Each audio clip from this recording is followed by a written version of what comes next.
राधा माधव कुंज बिहारी गोपीजन वल्लभ गिरिवरधारी।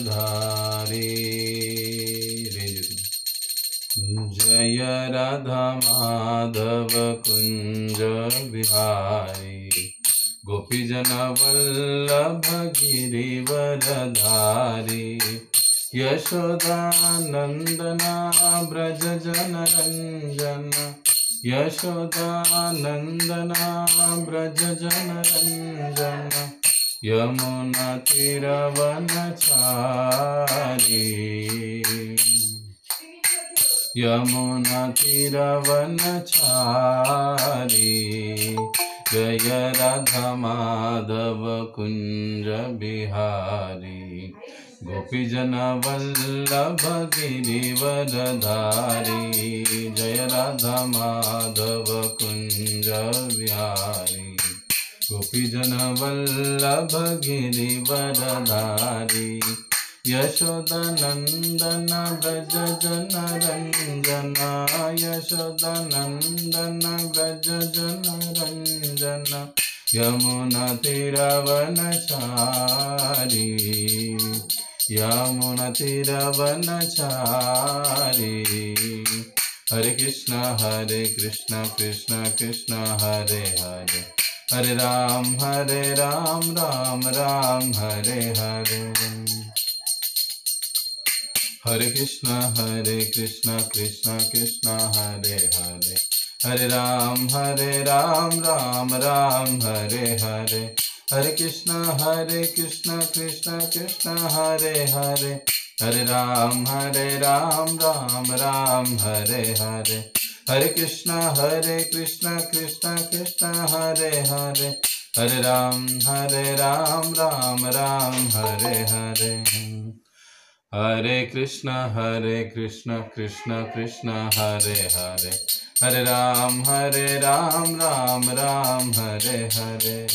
जय राधा कुंज बिहारी राधा कुंज बिहारी राधे जय गौरनिताय गौरनिताय गौरनिताय जय गौरनिताय जय जय प्रभुपाद प्रभुपाद प्रभुपाद जय श्रील प्रभुपाद जय जय गुरुदेव गुरुदेव गुरुदेव जय गुरुदेव। बोलो कलयुग पावन से हरिनाम संकीर्तन की जय। श्री श्री राधा कुंज बिहारी भगवान की जय। श्री श्री निताई गौर सुंदर भगवान की जय। जगत गुरु श्री प्रभुपाद की जय। श्री श्री राधा कृष्ण चंद्र भगवान की जय। ओम ज्ञानतिमिरन्धस्य ज्ञानाञ्जनशलाकया चक्षुरुन्मिलितं येन तस्मै श्री गुरवे नमः। श्री चैतन्य मनोभीष्टं स्थापितं येन भूतले स्वयं रूप कदा मह्यं ददाति स्वपदान्तिकं। वन्देऽहं श्रीगुरौ श्रीयुतपदकमलं श्रीगुरून् वैष्णवांश श्रीरूपं साग्रजातं सहगना रघुनाथान्वितं तं सजीवं साद्वैतं सावधूतं परिजनसहितं कृष्णचैतन्यदेवं श्रीराधा कृष्णपादान् सहगना ललिता श्रीविशाखान्वितांश। नमो ओं विष्णुपादाय कृष्णपृष्ठाय भूतले श्रीमते भक्तिवेदान्तस्वामिन् इति नामिने। नमस्ते सारस्वते देवे गौरवाणी प्रचारिणे निर्विशेष शून्यवादी पाश्चात्यदेशतारिणे। नमो महावदन्याय कृष्ण प्रेम प्रदायते कृष्णाय कृष्ण चैतन्य नामिने गौरतुषे नमः। हे कृष्णा करुणा सिंधो दीनबंधो जगत्पते गोपेश गोपिका कांत राधा कांत नमस्तुते। तप्त कांचन गौरांगी राधे वृंदावनेश्वरी ऋषभानुसुते देवी प्रणमामि हरिप्रिय। वाञ्छाकल्पतरुभ्यश्च कृपा सिन्धुभ्य एव च पतितानां पावनेभ्यो वैष्णवेभ्यो नमो नमः। जय श्री कृष्ण चैतन्य प्रभु नित्यानंद, श्री अद्वैत गदाधर श्रीवासादि श्री गौर भक्तविंद। हरे कृष्णा कृष्ण कृष्णा हरे हरे, हरे राम राम राम हरे हरे। मूकं करोति वाचालं पंगुं लंघयते गिरिं यत्कृपातमहं वन्दे श्रीगुरो दीनतारिणम्।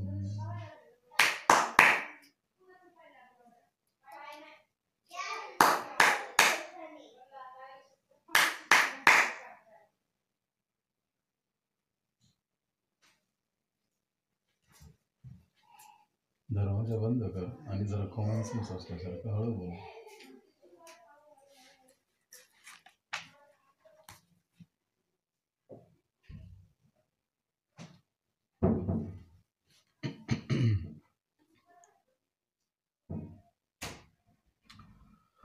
हरे कृष्णा। तो आप सभी भक्तों का हार्दिक स्वागत है। वैसे ईशोपनिषद की प्रवचन श्रृंखला को हमने काफी समय से विराम दिया था, लगभग 2 महीने हुए, क्योंकि मेरा मूड कंस्ट्रक्शन मूड बन चुका था। बाकी सेवाओं के माध्यम से तो सभी भक्तों से मुलाकात हो ही रही थी, लेकिन विशेष रूप से जो हमारा काउंसलिंग मीटिंग आदि सारी चीजें आज से व्यवस्थित रूप से सभी वापस चालू होगी। जानबूझकर मैंने इसे ऑनलाइन आज रखा है। अंत में हम लोग कुछ चर्चा भी करेंगे इस विषय पर। तो और सबसे प्रथम मैसेज भेजने में थोड़ा गलती हुआ। पिछली बार हमने ईशोपनिषद का नंबर 3 का जो मंत्र है वो कंप्लीट कर लिया था, और आज से हम मंत्र 4 को आरंभ कर रहे हैं।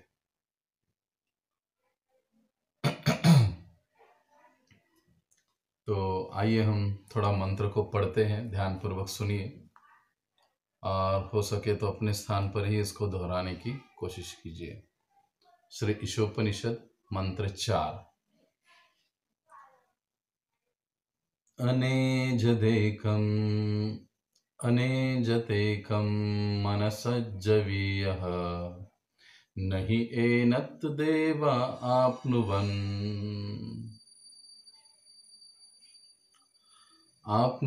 पूर्वमर्षत्, तद्धावत अन्यानत्तेति तिष्ठत्, तस्मिन् अपमातरिष्वा दधाति।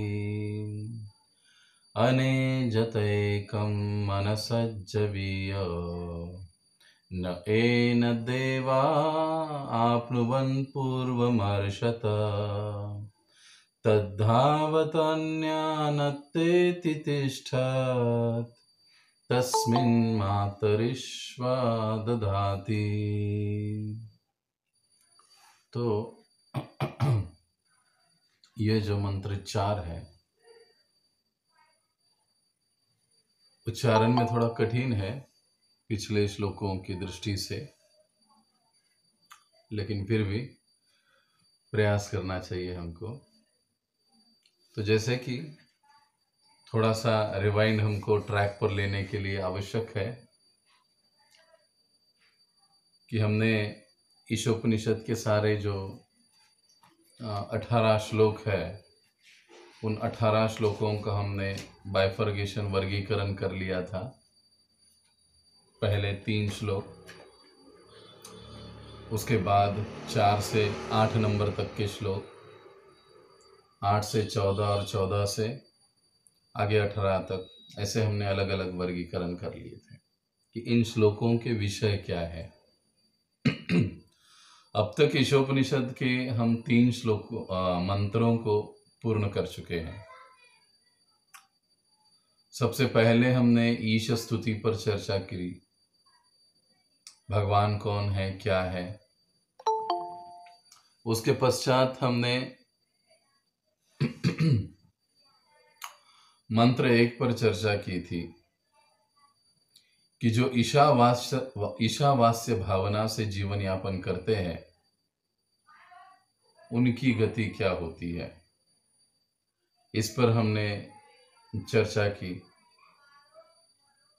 प्रकृति के नियम क्या होते हैं, इस पर हमने चर्चा की। और इन नियम पालन करने वालों की गति क्या होती है, क्षमा करें, इसकी चर्चा हमने दूसरे मंत्र में की। और तीसरे मंत्र में हमने चर्चा की कि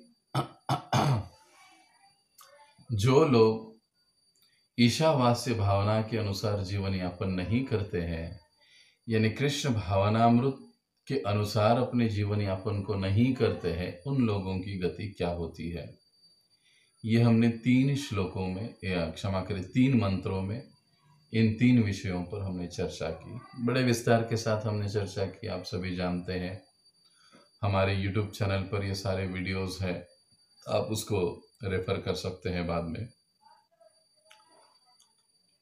और जिन्होंने इस चैनल को अभी तक सब्सक्राइब नहीं किया है, वो भी इस चैनल को सब्सक्राइब कर सकते हैं, ताकि आपको बहुत अच्छे अच्छे वीडियोस और विषयों पर श्रवण करने को मिलेगा। तो अब जो है, जो पिछले तीसरे मंत्र में एक प्रश्न उपस्थित हुआ था, आपको याद होगा कि असुर्य नामते लोका अंधेन तमसा वृतः, ये तीसरा मंत्र था कि जो लोग असुर्य लोक में प्रवेश करते हैं, इनको भेज दिया जाता है, ये लोग क्यों भला भगवान को नहीं समझ पाते हैं? क्या कारण है कि ये भगवान को नहीं मानते, नहीं जानते, नहीं समझते? क्या रीजन है इसका? तो इसका जो कारण है ना, इसका वर्णन अब इस चौथे मंत्र में हो रहा है। से हम सभी को याद रखना होगा कि अब चौथे मंत्र से लेकर तो 8वें मंत्र तक हमारा विषय क्या चलेगा कि जो महाभागवत होते हैं वो इस भौतिक जगत की ओर कैसे देखते हैं। पहली चीज, एक जो महाभागवत या भक्त है वो इस भौतिक जगत की ओर कैसे देखते हैं, उससे कैसा व्यवहार करते हैं। दूसरी चीज, एक जो महाभागवत होता है, एक भक्त होता है, वो भगवान को कैसे देखता है, उसका भगवान की ओर देखने का दृष्टिकोण क्या होता है, किस प्रकार से वो भगवान को और भौतिक जगत को देखता है। तो ये जो पूरे 4 श्लोक है, 4 से लेकर तो 8 तक, ये जो पूरे 4 मंत्र है, क्षमा कीजिए, इन 4 मंत्रों में एक ही विषय हमको मिलेगा, वो है कि महाभागवत का दृष्टिकोण इस भौतिक जगत के प्रति और उस आध्यात्मिक धाम के प्रति, भगवान के प्रति, वो कैसे सोचता है, कैसे चलता है, कैसे व्यवहार करता है, आदि विषयों पर इस चौथे मंत्र में अब चर्चा होगी। तो देखिए, अब जो असुर्य नाम लोक में जो प्रवेश कर जाते हैं, प्रायः ईश भावना में जीवन यापन न करने वाले लोग, नास्तिक आदि, उनको अंधेरे जगत में धकेल दिया जाता है। हमने पिछले श्लोक का अनुवाद और तात्पर्य में देखा। तो अब जो हमने कहा अभी कि क्यों ये लोग भगवान को नहीं समझ सकते। ऐसे होते हैं ना, कई लोग, हम प्रचार करते हैं, लोगों को बुलाने की कोशिश करते हैं, कथा में आओ, मीटिंग में आओ, आदि आदि, बहुत सारी चीज़ें हम लोगों को कहते हैं, लेकिन नहीं आ पाते। किसी की इच्छा नहीं होती, कोई जानना नहीं चाहता है, तो उसका कारण क्या है? तो सबसे पहले तो अभी हमको ये सोचना चाहिए, देखिए ये प्रस्तावना है इस मंत्र की। अभी हम सिर्फ मंत्र पढ़े हैं, और मंत्र पढ़ के हम ये कर सकते हैं कि हम थोड़ा इसके अनुवाद को हम पढ़ लेंगे, तो फिर आगे जाएंगे। जो मंत्र हमने पढ़ा अभी, उसका अनुवाद श्रील प्रभुपाद जी के द्वारा, श्रील प्रभुपाद की जय। अपने धाम में स्थिर रहते हुए भी भगवान मन से अधिक वेगवान है और अन्य समस्त दौड़ने वालों को पीछे रख सकते हैं। शक्तिशाली देवता उन तक नहीं पहुंच पाते। एक स्थान पर रहते हुए भी वे वायु तथा वर्षा की पूर्ति करने वाले देवताओं को वश में रखते हैं। वे श्रेष्ठता में सबसे आगे हैं। देखिए कितनी विशेषताएं भगवान की इस मंत्र में बताई गई है। अपने धाम में स्थिर रहते हुए भी भगवान मन से अधिक वेगवान है, स्थिर और वेगवान। अन्य समस्त दौड़ने वालों को पीछे रख सकते हैं। शक्तिशाली देवता तक उन तक नहीं पहुंच पाते। एक स्थान पर रहते हुए भी वे वायु तथा वर्षा की पूर्ति करने वाले देवताओं को वश में रखते हैं। वे श्रेष्ठता में सबसे आगे है, उनसे आगे कोई नहीं है। इसका मतलब ये भगवान की अनेक विशेषताएं हैं जिसको भक्त समझने का प्रयास करते हैं, और महाभागवत जो है इन विशेषताओं को, भगवान के गुणों को समझ चुके हैं। दरवाजा बंद करो। समझ चुके हैं, तो समझने के बाद उनका दृष्टिकोण कैसे होता है ये हमें यहां पर इस मंत्र में पता चलेगा। तो देखिए, अब जैसे हम कह रहे थे, पहले हमको ये समझना चाहिए कि हम भगवान को क्यों नहीं समझ सकते। कई बार हम प्रवचनों में सुनते हैं, कथाओं में सुनते हैं कि हम जो है, हम भगवान को पूरी तरह से नहीं जान सकते, नहीं समझ सकते। क्या कारण हो सकते हैं उसके? वे आप सभी भक्त बड़े बुद्धिमान हो, जानकार हो, समझते हो, आप कई सारे कारण दे सकते हैं। कोई बता सकता है कि हम लोग भगवान को क्यों नहीं पूरी तरह से जान सकते, समझ सकते? अपने आप को अनम्यूट कीजिए और जवाब दीजिए। आप क्या कारण हो सकता है?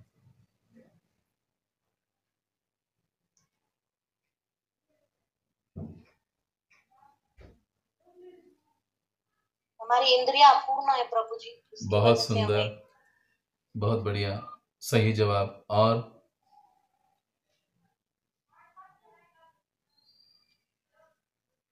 कौन जवाब देगा कि क्यों हम लोग भगवान को नहीं जान सकते हैं?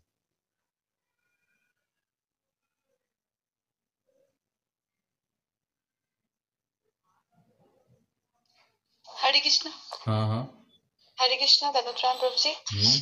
बोलते हैं ना कि हमारे हृदय में चाहे तो कृष्ण का वास हो सकता है या माया का, तो जब तक माया का वास है तब तक हम कृष्ण को नहीं समझ सकते। ओके, बहुत अच्छे।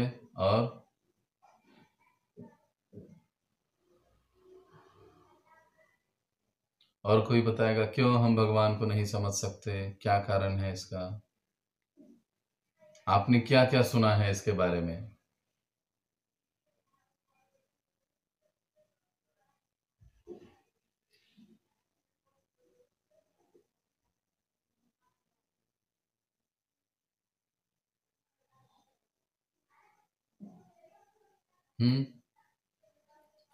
जल्दी जल्दी, कोई नहीं बता रहा है।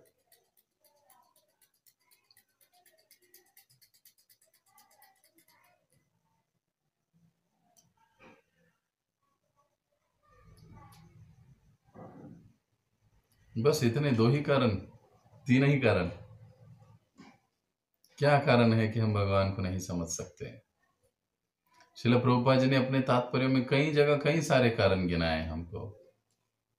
हमको ध्यानपूर्वक पढ़ना चाहिए प्रभुपाद जी की पुस्तकों को, ग्रंथों को, उनके प्रवचनों को सुनना चाहिए, क्योंकि बड़ा बेसिक प्रश्न है, हम क्यों भगवान को नहीं समझ सकते। हमारी इंद्रिया पूर्ण है, पहला कारण माता जी ने बताया। दूसरा कारण बताया गया कि इंद्रियों में जब तक माया का वास है तब तक कृष्ण नहीं बस सकते वहां पर। ओके, अब तीसरा कारण क्या हो सकता है? क्योंकि हम अज्ञान में स्थित है। प्रभुपाद जी ने कहा है ना कई तात्पर्यों में, जब तक हम अज्ञानता की स्थिति में है तब तक हम भगवान को नहीं समझ सकते। चौथा कारण क्या है? कई जगह तात्पर्यों में आपने प्रभुपाद जी के पढ़ा होगा कि हम बद्ध अवस्था में हैं, और बद्ध अवस्था में होते हुए हम भगवान को नहीं समझ सकते। राइट, सही कह रहा हूं ना मैं? ये मोटा मोटी कुछ जवाब है जो प्रभुपाद जी ने कई जगह अपने तात्पर्यों में बताए हैं। और क्या कारण है? हम लोग माया में हैं, इसके लिए हम लोग भगवान को नहीं समझ सकते हैं। पांचवी चीज, हम में 4 प्रकार के दोष है, इसीलिए हम लोग भगवान को नहीं समझ सकते। देखिए कई सारे कारण प्रभुपाद जी ने हमको तात्पर्यों में दिए हैं। हम जब तात्पर्यों को श्रील प्रभुपाद जी के बड़े बारीकी से ध्यान से पढ़ते हैं ना, तो चीजें हमको बहुत सरलता से समझ में आती है। और जब सिद्धांत को हम सरलता से समझ जाते हैं तो उतनी ही सरलता से हम अपने जीवन में उसको लागू भी कर सकते हैं, उतार भी सकते हैं। इस बात को भी हम समझेंगे अब आगे चलकर, ये विषय है इस मंत्र का।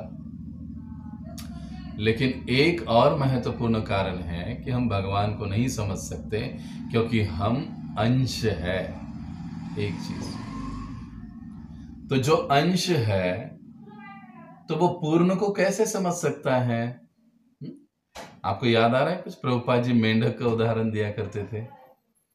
याद है किसी को मेंढक का उदाहरण?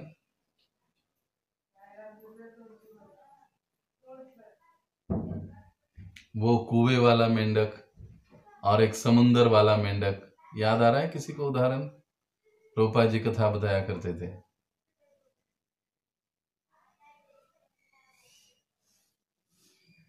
कि कभी किसी ने सुना ही नहीं है? हाँ,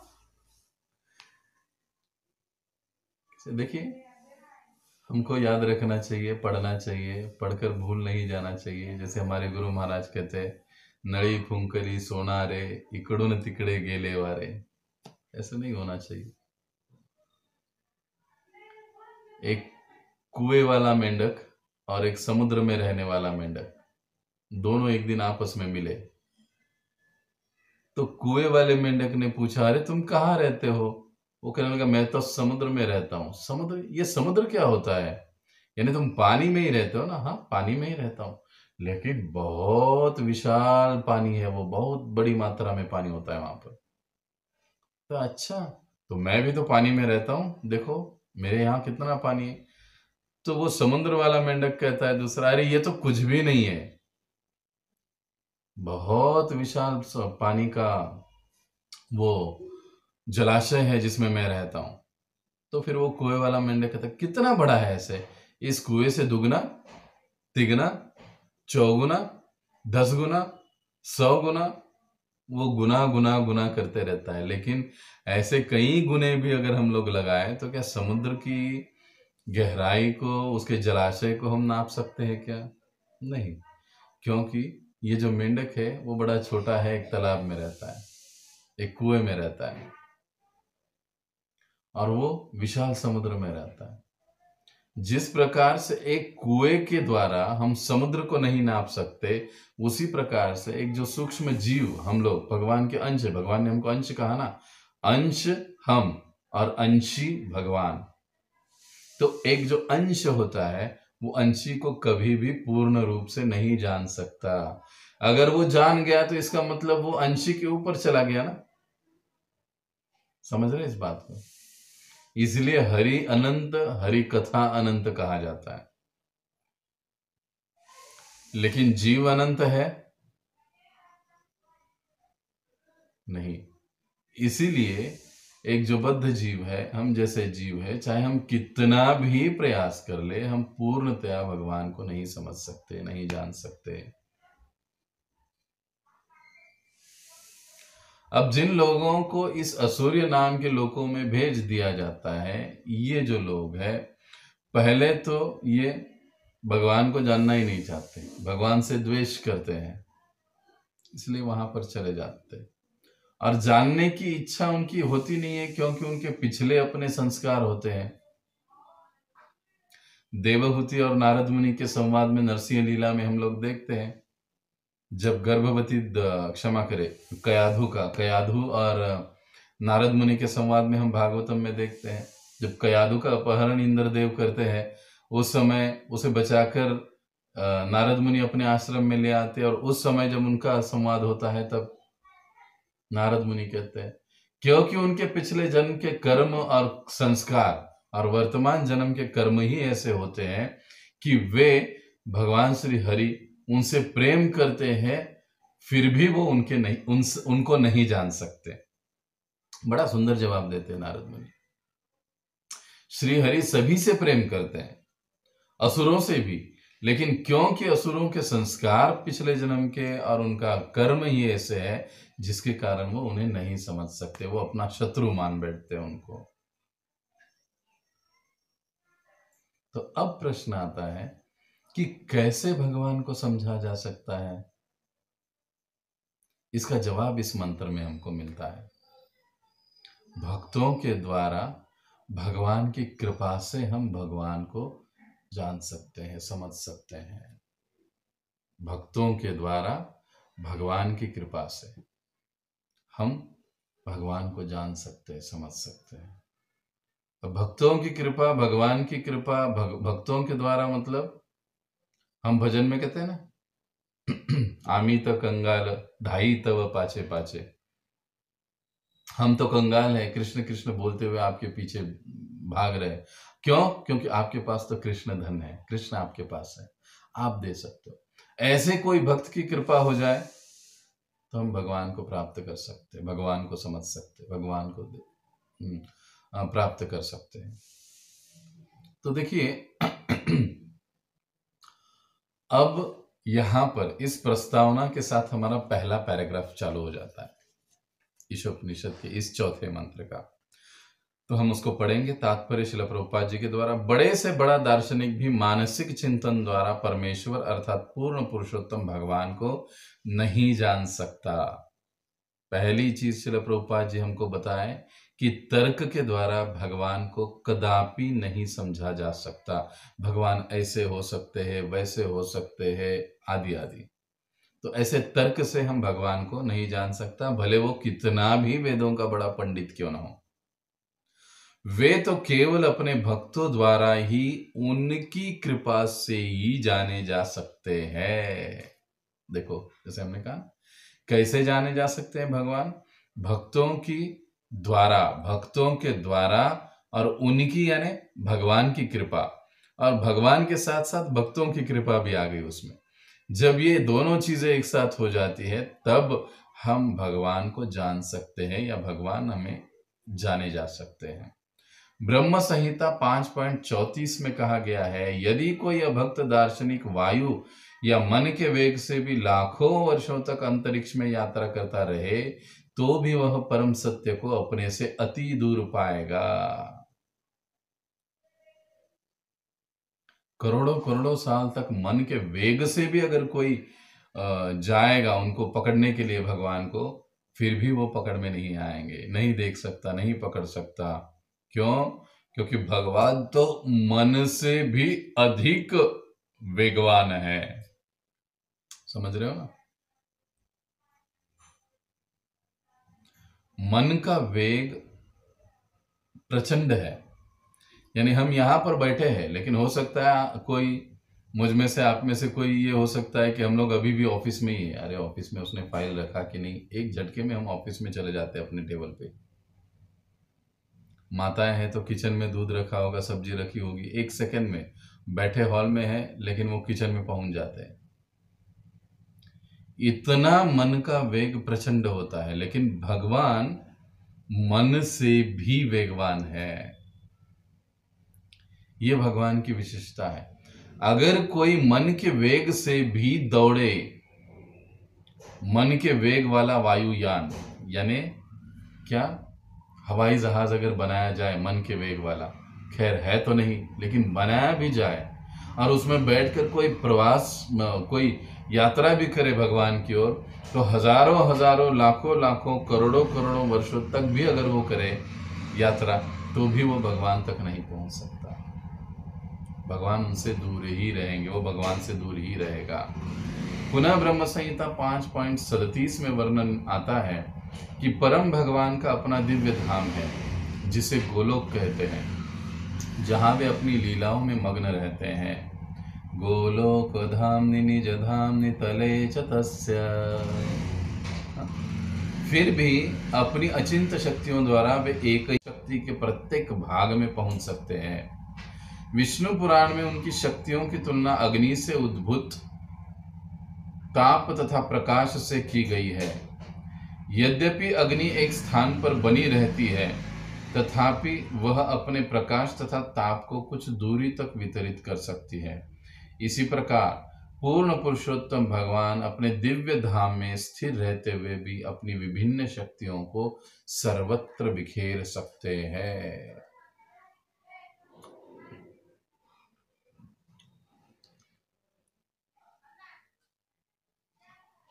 भगवान एक स्थान पर रहकर भी हर एक स्थान में उपस्थित रह सकते हैं। अनेक जेकम मनसो जवीय, एक ही स्थान पर है लेकिन अनेक स्थानों में वो उपस्थित हो सकते हैं एक ही समय में। प्रभुपाद जी तात्पर्य में समझा रहे हैं कितनी बड़ी विशेषता है भगवान की। साधारणतया देखते हैं कि अगर मैं यहां पर हूं तो अब मैं मंदिर में नहीं रह सकता, अगर मैं मंदिर में हूं तो फिर मैं घर में नहीं हो सकता। एक व्यक्ति एक स्थान पर एक बार एक ही स्थान पर रह सकता है, लेकिन भगवान एक ही बार हजारों स्थानों पर रह सकते हैं। द्वारिका में नारद मुनि जब भगवान का दर्शन करने गए तो उस लीला को आप याद कीजिए, हर महल में भगवान उपस्थित थे, है कि नहीं? ये भगवान की विशेषता है। तो ऐसे भगवान को हम तब समझ सकते हैं जब वेदों को, उनके नियमों को, जो हमारे परंपरा से, गुरु से हमें जो वेद नियमों का, विधि नियमों का आदेश मिला है, जब हम उसको पालन करते हैं, नम्रता से सेवा करते हैं, आज्ञा पालन करते हैं, तो हम सहजता से भगवान को प्राप्त कर सकते हैं। नहीं तो बड़ा मुश्किल है। अब देखिए हमें कितना कुछ मिला है। हम अभी इस्कॉन में आए हैं, इस्कॉन में है, प्रभुपाद जी के संरक्षण में है, अपने गुरु महाराज जी के संरक्षण में है, अपने अपने भगवान के संरक्षण में है। अपने अपने मीन्स कहीं राधा गोविंद जी होंगे, कहीं राधा कुंज बिहारी होंगे, कहीं कृष्णचंद्र होंगे, कहीं वृंदावन चंद्र होंगे। हर कोई उन भगवान के संरक्षण में है। हमको संस्था मिली, हमको शिक्षा गुरु मिले, हमको दीक्षा गुरु भी मिले, हमको इतना अच्छा भक्तों का वातावरण भी मिला, भगवान का सेवा करने की इतनी सुंदर सुंदर मौके हमें मिलते हैं, वो संधि भी हमें मिली। इतना सब कुछ हमको मिल गया, अब हमारे लिए क्या करना बाकी है? ये प्रभुपाद जी ने ये सारी व्यवस्थाएं हमारे लिए दी है। हमारे गुरु महाराज, सभी प्रभुपाद जी के शिष्यगण, वर्तमान हमारे आचार्यगण, ये सारी सुविधाएं हमको भरसक देने की कोशिश कर रहे हैं। अब हमारे लिए क्या बाकी है ना? कभी सोचे हम इस बात पर? ये बहुत जरूरी है ये सोचना कि अब हमारे लिए क्या बाकी रह जाता है, हमें क्या करना है, जिससे कि हम सहज ही भगवान को, हमारे लिए इतना सरल हो गया है ना इस्कॉन के कारण, शिक्षा गुरुओं के कारण, दीक्षा गुरुओं के कारण, सभी बड़ा, ये भगवत प्राप्ति का रास्ता बड़ा आसान हो गया है। लेकिन अब सवाल ये कि इतना सब कुछ हमें मिला, लेकिन अब हमको और क्या करना चाहिए? तो 3 चीजें अनिवार्य रूप से हमको करनी है।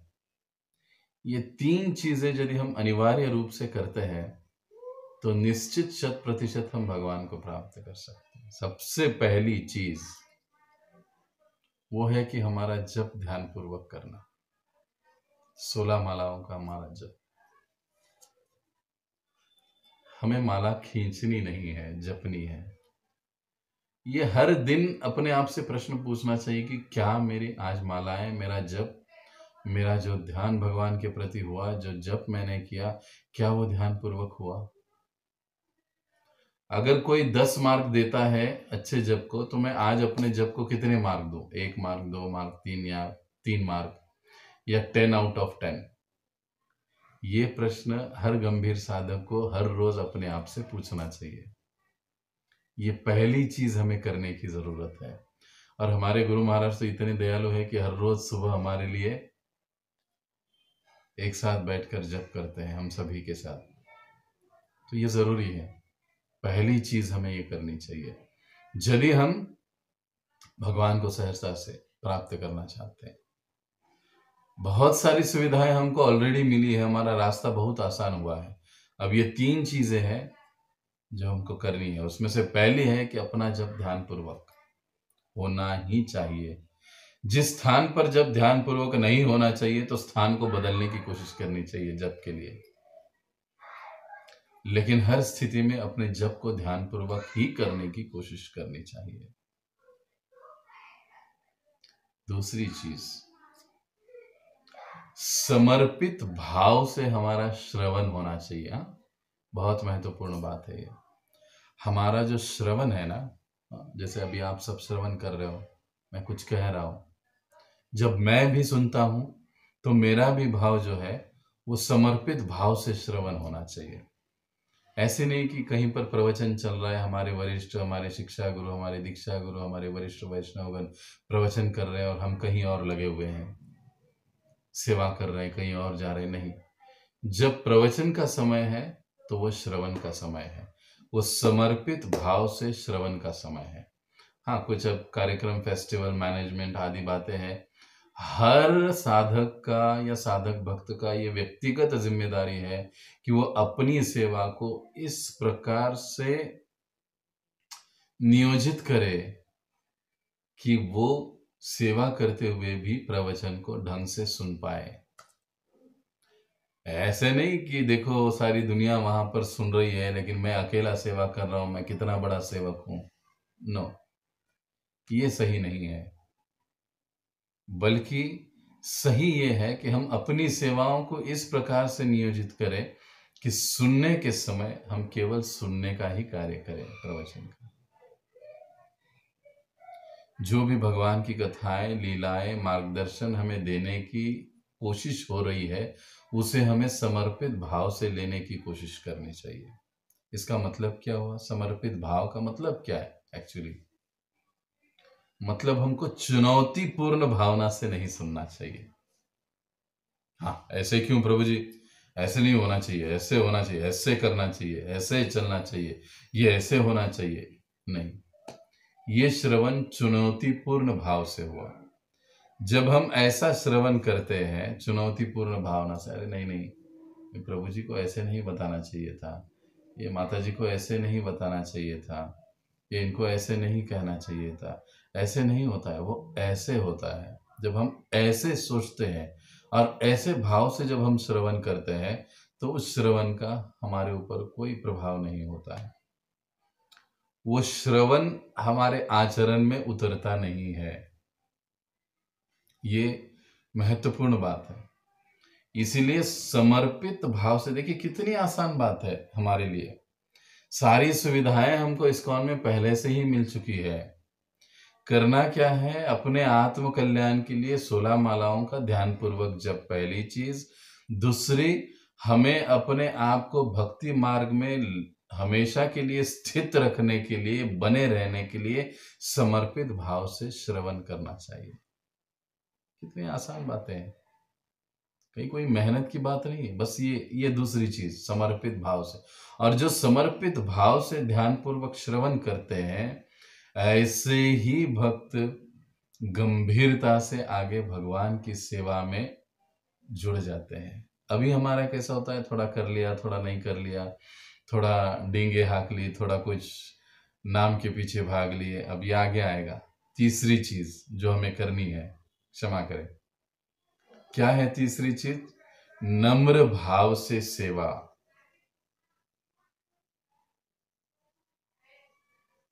निस्वार्थ भाव से सेवा। ये 3 बातें, निस्वार्थ और नम्र भाव में सेवा।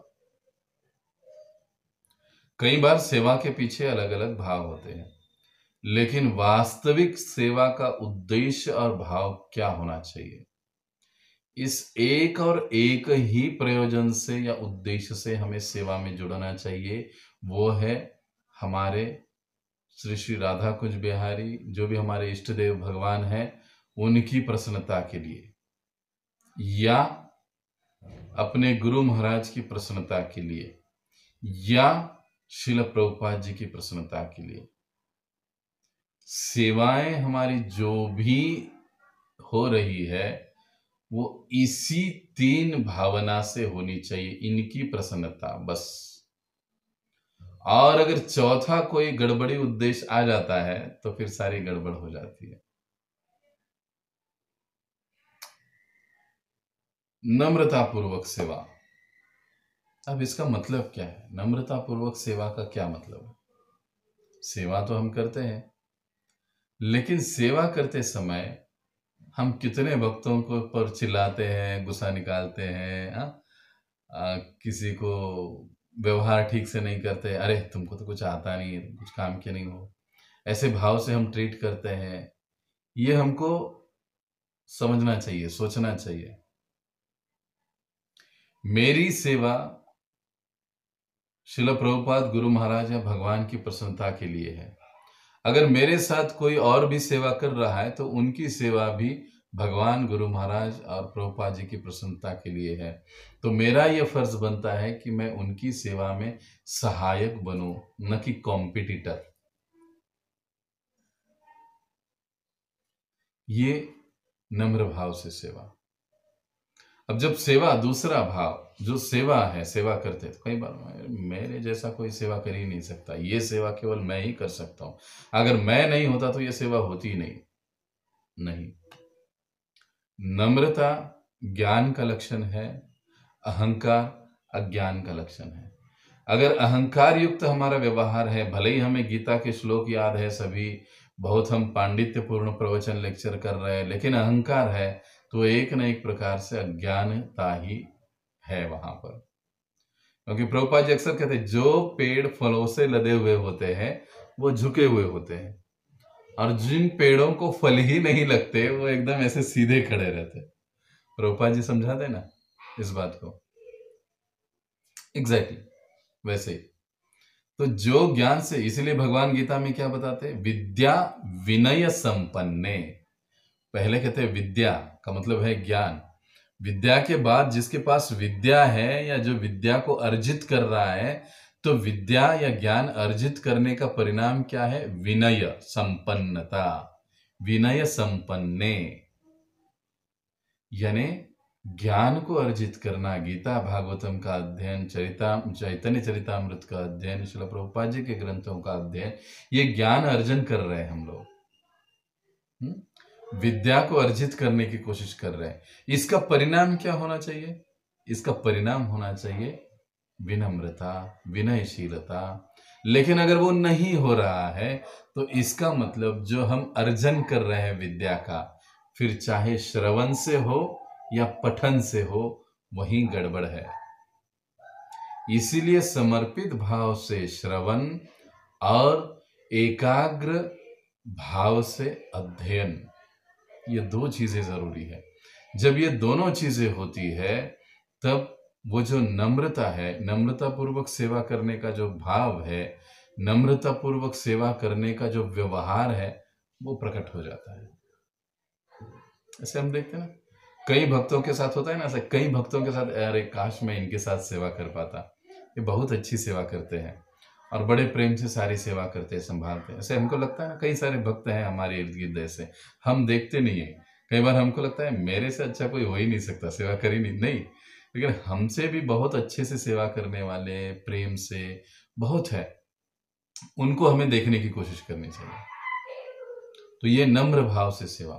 दूसरा, निस्वार्थ भाव से सेवा। केवल गुरु, प्रभुपाद गुरु और भगवान की प्रसन्नता के लिए सेवा, कोई निजी उद्देश्य उसमें नहीं। निजी उद्देश्य का मतलब मेरा नाम हो जाए, मेरा स्वागत सत्कार हो जाए,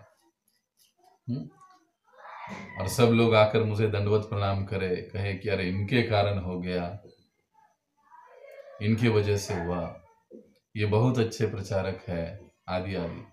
जब मन में किसी सेवा करने के प्रति, जब हम सेवा करते हैं और ये उद्देश्य से करते हैं, मान सम्मान प्रतिष्ठा आदि, कुछ अपना व्यक्तिगत स्वार्थ, तो फिर वो हम भगवान की, प्रभुपाद की, गुरु की सेवा नहीं कर रहे, हम अपने अहम की, अपने स्वार्थ की सेवा कर रहे हैं। रघुनाथ स्वामी महाराज जी का बड़ा सुंदर स्टेटमेंट है,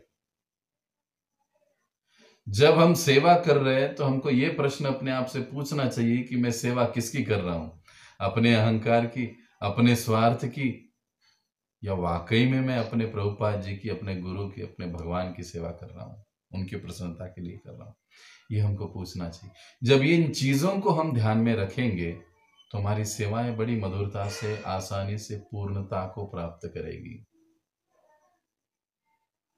पूर्णता को प्राप्त करेगी। अब ये जो 3 गुण है या ये जो 3 चीजें हैं वो हमें करनी चाहिए। ध्यान पूर्वक जब, समर्पित भाव से श्रवण, और तीसरी चीज नम्र भाव में, निस्वार्थ भाव में सेवा। जब ये सेवा होती है, देखिए ये बैकग्राउंड ही चल रहा है इस मंत्र का। ये समझिए, एक पैराग्राफ हमने पढ़ा है लेकिन आगे ये सारा क्लियर होता जाएगा, ये पार्श्वभूमि चल रही है। जब ये 3 चीजें हम अच्छे से करना आरंभ करते हैं तो कुछ वैष्णव की क्वालिटीज या गुण दिखाई देते हैं। तो जब हम अपने आप को भक्त कहते हैं ना, कि मैं भक्त हूं या भक्त बनने की कोशिश कर रहा हूं, वैष्णव बनने की कोशिश कर रहा हूं, जब हम ऐसे कहते हैं तो इस स्थिति में पुनः 3 गुण हम में दिखाई देने ही चाहिए। क्या 3 गुण है वो क्या 3 बातें हैं? सबसे पहली, लास्ट जो अभी हमने कहा कि नम्रता, विनयशीलता। अगर कोई विनयशील नहीं है, नम्र नहीं है, तो समझ लीजिए वो भक्त नहीं है। ये नम्रता बहुत महत्वपूर्ण बात है।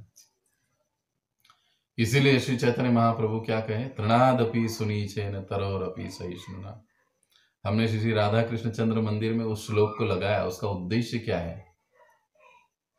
उसका उद्देश्य यह है कि हम उस श्लोक पर मनन करें, समझे, चिंतन करें और आपस में एक दूसरे से व्यवहार ऐसे ही रखें। कैसे? तृणाद अपि सुनीचेन, नम्र भाव से एक दूसरे के साथ व्यवहार करें। झूठा व्यवहार नहीं करें, बस बोलने के लिए बोल बच्चन कर दिया और फिर तुम किधर हम किधर, नहीं। बड़े प्रेम से, प्रामाणिकता से, नम्रता के भाव से हमारा, इसलिए वो वहां पर श्लोक लगा। पुनः परम पूज्य राधानाथ स्वामी महाराज जी का एक सेंटेंस है, वो कहते हैं कि इस श्लोक को लिखकर तावीज बनाकर अपने गले में पहनना चाहिए भक्तों को। यानी इतना वो कहते हैं कि ये श्लोक हमारे आध्यात्मिक जीवन के लिए महत्वपूर्ण है। श्री चैतन्य महाप्रभु का शिक्षाष्टकम, तृणादपि सुनीचेन, नम्रता होनी चाहिए। दूसरा, वैष्णव का या भक्त का अनिवार्य गुण क्या है? निस्वार्थ भाव होना चाहिए उसका। और तीसरा क्या है? तो निस्वार्थ भाव, पद, प्रतिष्ठा, मान, सम्मान, धन आदि कोई सेवा में उसका भाव नहीं होना चाहिए। ये इच्छा आकांक्षा नहीं होनी चाहिए। अन्य अभिलाषिता शून्य, भक्ति रसामृत सिंधु के भाषा में या रूप गोस्वामी जी की भाषा में, अन्य अभिलाषा तो रहेगी भगवत प्राप्ति की, लेकिन अन्य या दूसरी वाली यानी कौन सी? ये मान, सम्मान, पद, प्रतिष्ठा, धन आदि, ये अन्य अभिलाषिता शून्य, ये उसमें होना चाहिए। भक्त वैष्णव का ये अनिवार्य गुण है। और तीसरा, निर्भयता। जो डरते हैं उनको भक्त या वैष्णव नहीं कहा जा सकता।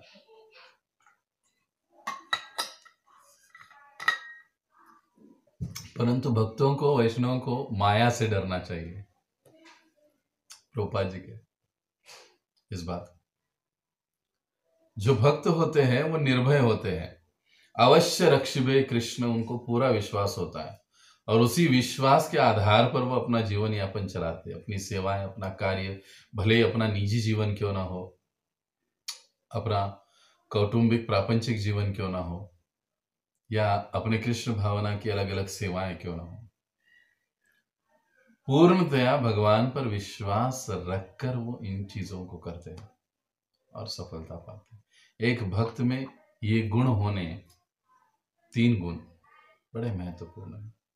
अभी हमें अपने आप को अपनी ओर देखना चाहिए कि अब ये जो 3 गुण हमने बताए, इनमें से क्या हमारे पास है, क्या कम है, क्या ज्यादा है, उसमें मैं कैसे सुधार ला सकता हूं, ये विचार विमर्श अपने काउंसलर से, अपने मार्गदर्शक से हमें अक्सर करते रहना चाहिए। यही कृष्ण भावना में प्रगति का मार्ग है। दूसरा कोई अलग मार्ग नहीं है। तो ये पूरा जो विधि है, देखिए हम विषय क्या है इस श्लोक का कि भगवान को कैसे जाना जा सकता है, कैसे प्राप्त किया जा सकता है। ये पहला जो पैराग्राफ है, भगवान के द्वारा और उनकी कृपा के द्वारा उनको प्राप्त, उसमें हमने इतना सारा, क्षमा करें,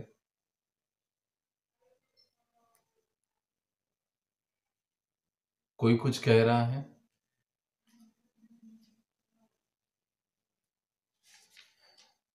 तो हमने आज केवल एक ही पैराग्राफ कंप्लीट किया है। क्योंकि ये महत्वपूर्ण विषय थे। अब अगला जो दूसरा पैराग्राफ है उसमें भगवान की जो विभिन्न शक्तियां हैं उसका वर्णन श्रील प्रभुपाद जी करेंगे। उसको जस्ट हम पढ़ेंगे और संक्षेप में कुछ समझने की कोशिश करेंगे। यद्यपि उनकी शक्तियां असंख्य है,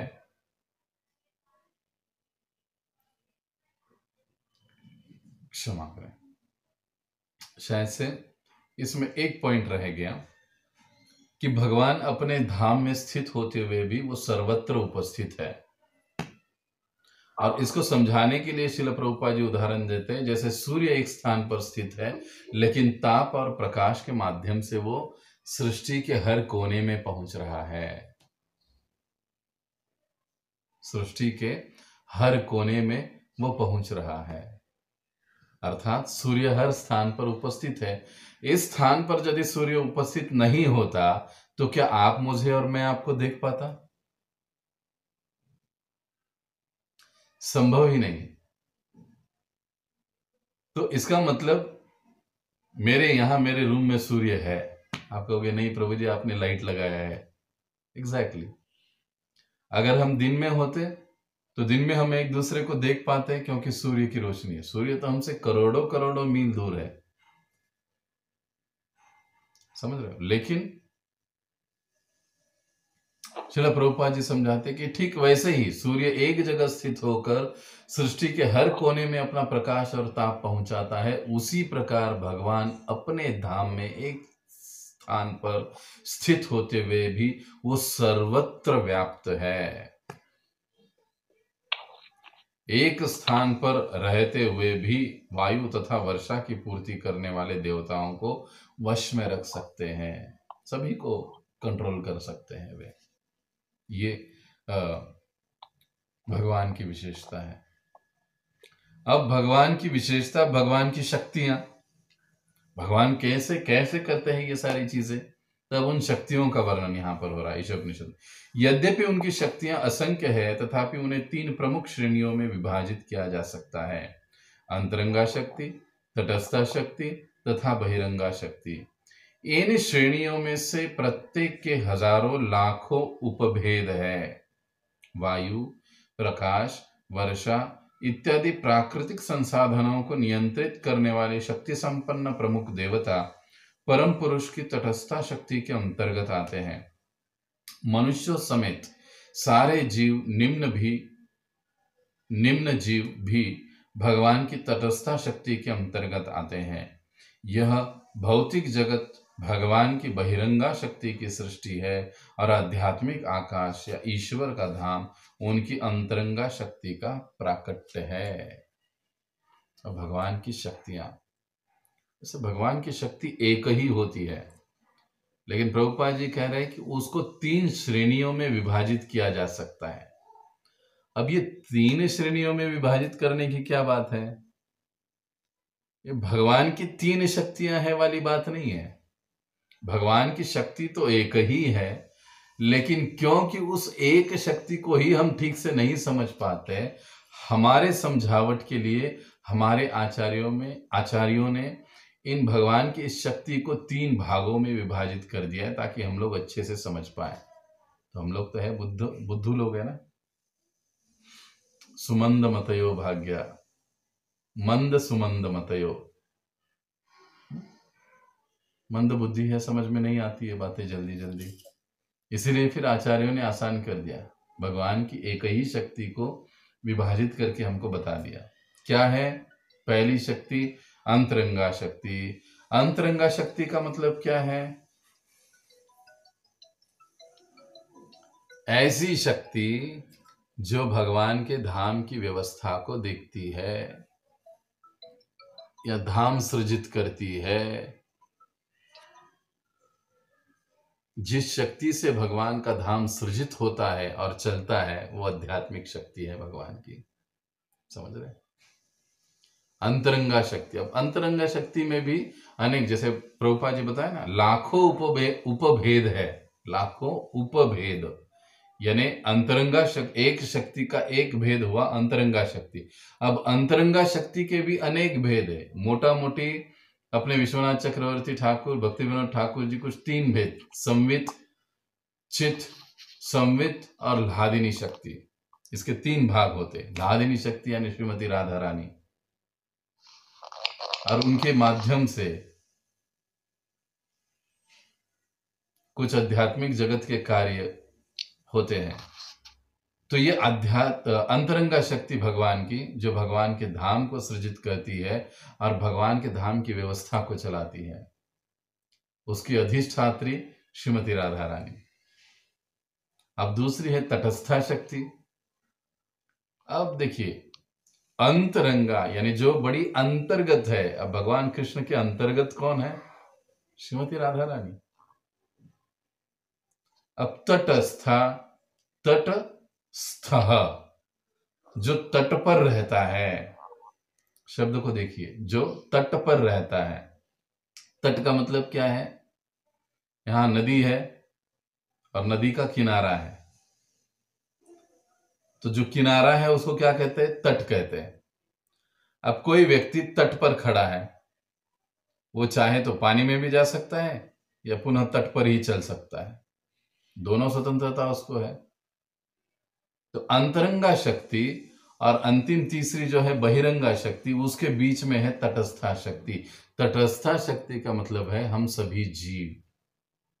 देवी देवता भी हम में ही, तटस्था शक्ति में ही आ गए। फर्क सिर्फ इतना है कि देवी देवताओं को थोड़े अधिकार ज्यादा है, हमको नहीं है। जैसे पंत प्रधान का मंत्रिमंडल है और हम लोग हैं।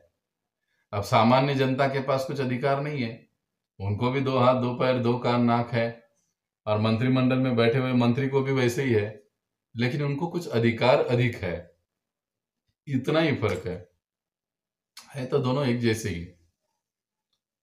ठीक उसी प्रकार से जो तटस्था शक्ति है, वो तटस्थ यानी हम जीव, और उसमें जैसे देवता भी आ गए सभी। तो हम लोग क्या कर सकते हैं?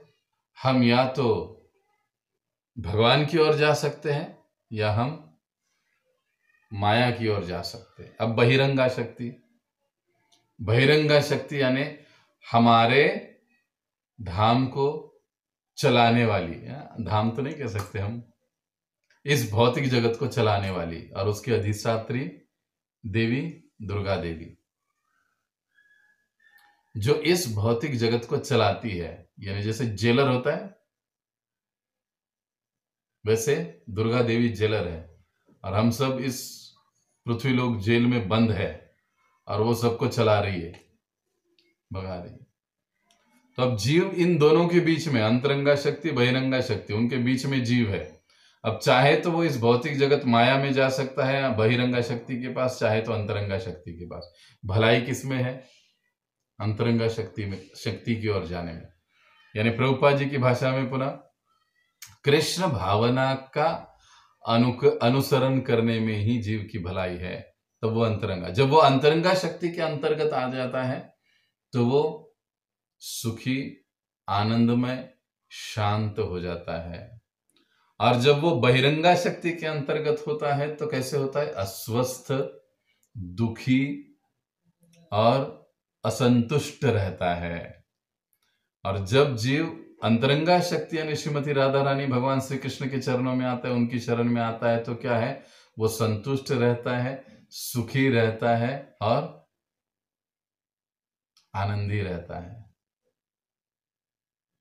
ये फर्क है। इसीलिए लेकिन अब क्या है, जीव को स्वतंत्रता है, हमें यहाँ जाना है वहां जाना है। जैसे कोई कहता है ना, अरे चलो आज सत्संग है, जाना है। कोई कहता है नहीं नहीं यार, मेरे दोस्त ने मुझे पिक्चर देखने के लिए बुलाया, उसके साथ। अब जाना कहाँ है, सत्संग को जाना यहाँ पर, वो उनका चॉइस है, हर एक व्यक्ति का चॉइस है। वो जैसे चॉइस करेगा वैसे अपना जीवन पाएगा।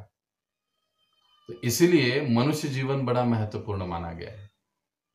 ये एक जंक्शन है, यहां से हम लोग छूट सकते हैं हमेशा के लिए इस भौतिक जगत से। तो ये 3 शक्तियों के बारे में श्रील प्रभुपाद जी इस दूसरे पैराग्राफ में हमको समझाते। संक्षेप में हमने ये 3 शक्तियां को समझ लिया है। तो यहाँ पर हम थोड़ा विराम देंगे और थोड़ा एक अन्य जो विषय में कई सारे भक्त हैं जो कि श्री राधा कृष्ण चंद्र मंदिर नामहट संकीर्तन भवन में सेवा दे रहे हैं, उनके लिए कुछ बातें मैं कहना बताना चाहता था कि हमें अभी 8 से 1 बजे तक कुछ भक्तों की ज़रूरत है कि जो सत्संग भवन में रुके, वहाँ पर मंदिर में रुके, नए आने वाले भक्तों को प्रसाद दे, उनसे एक माला जप करवाए, हाँ, उनको अपने प्रोग्राम की जानकारी दे और उनको प्रोग्राम में इनवाइट करें, उनको उनका नाम नंबर ले ले ताकि हम प्रोग्राम में उनको बुला सकते हैं। सो मुझे 8 से 11 के बीच में जिन भक्तों को भी समय है, ऐसे भक्त अपना एक दिन दे सकते हैं वहाँ पर मंदिर में आकर। जो भी 8 से 1 बजे तक आएगा, 8 बजे आ गया, आपको मान लो नाश्ता प्रसाद नहीं हुआ घर में, आपको मंगल भोग मिल सकता है वहाँ पर सवेरे। दोपहर का राजभोग भी 1 बजे आपको मिल सकता है। और फिर दूसरा जो शिफ्ट है वो 4 से 9 बजे तक शाम को।